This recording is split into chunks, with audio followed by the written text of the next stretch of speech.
Okay, I thought I'd give a quick visual demonstration comparing the two monitors, or different monitors, compared with the SmallHD 702 Bright.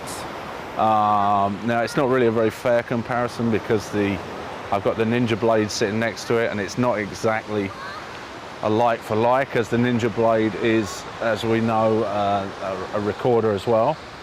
But it will just give you a benchmark as to where the two monitors compare. Now, you probably see in the background the actual sun is up to our right at 45 degrees. So the monitor, we're in full-blown sun here.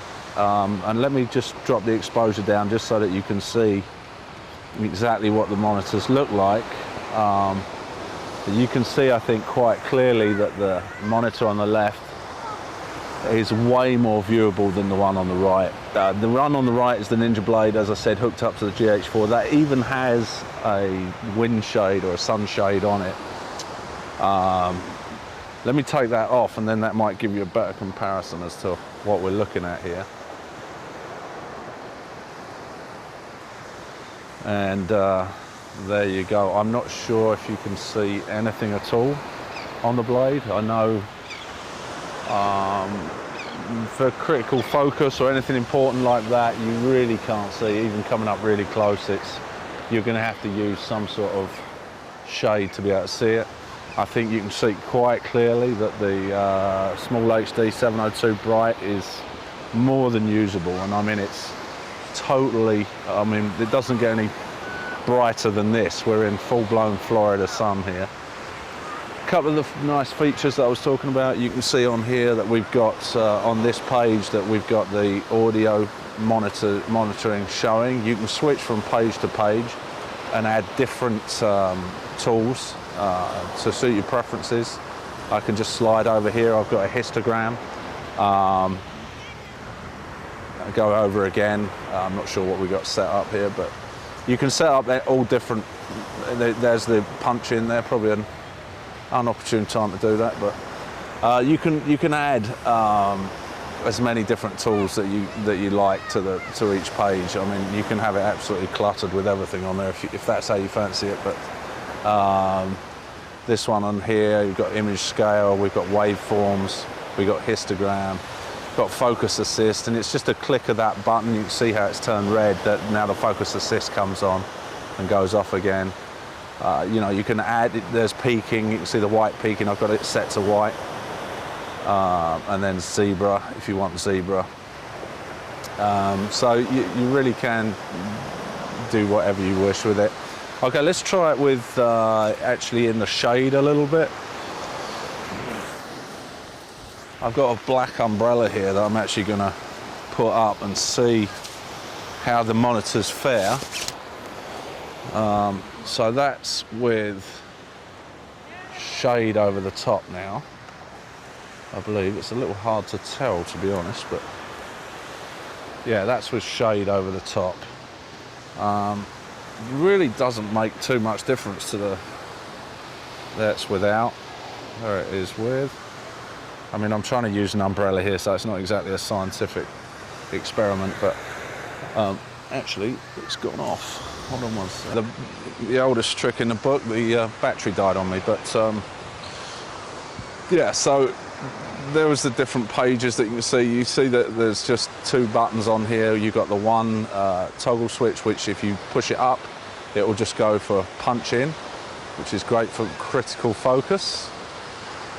And then you can push on it and it will show that there's, you know, your different tools on it. That's with a LUT added. And then zoom out by going down, and you'll see up here that it shows the battery voltage, which maybe I should have checked, the time and the frame rate that you're recording in. So it's got some super cool features.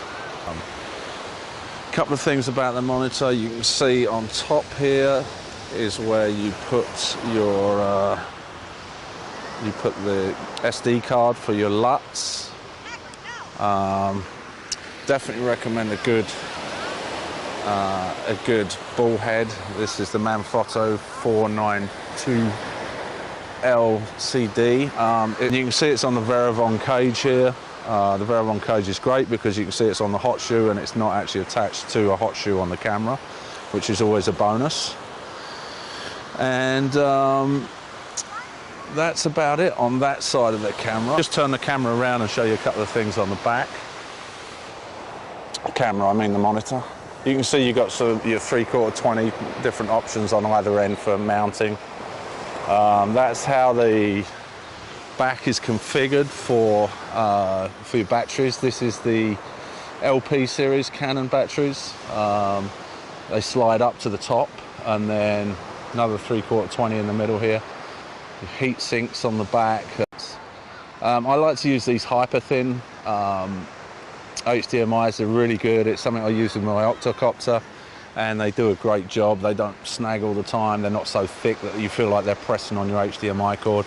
Although, having said that, this Veravon does have an HDMI. It's not a complete lock, but it just stops you snagging. If it's tucked up, it stops you snagging the line there and yanking it. Sony L series batteries on the left here, they go to the bottom section. Then you've got your HDMI out, your HDMI in, and then SDI in, SDI out. Now you can come in with the SDI and then go out with the HDMI, or vice versa. It doesn't matter which way. It's good if you want to go to another director's monitor or something like that. And then turning the unit back around.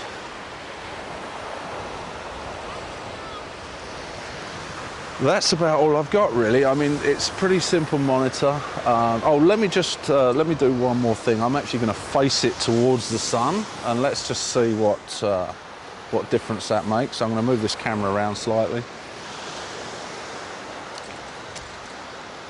Okay, I've just turned the cameras around slightly, and I've put it full on into the sun. The sun is right behind me.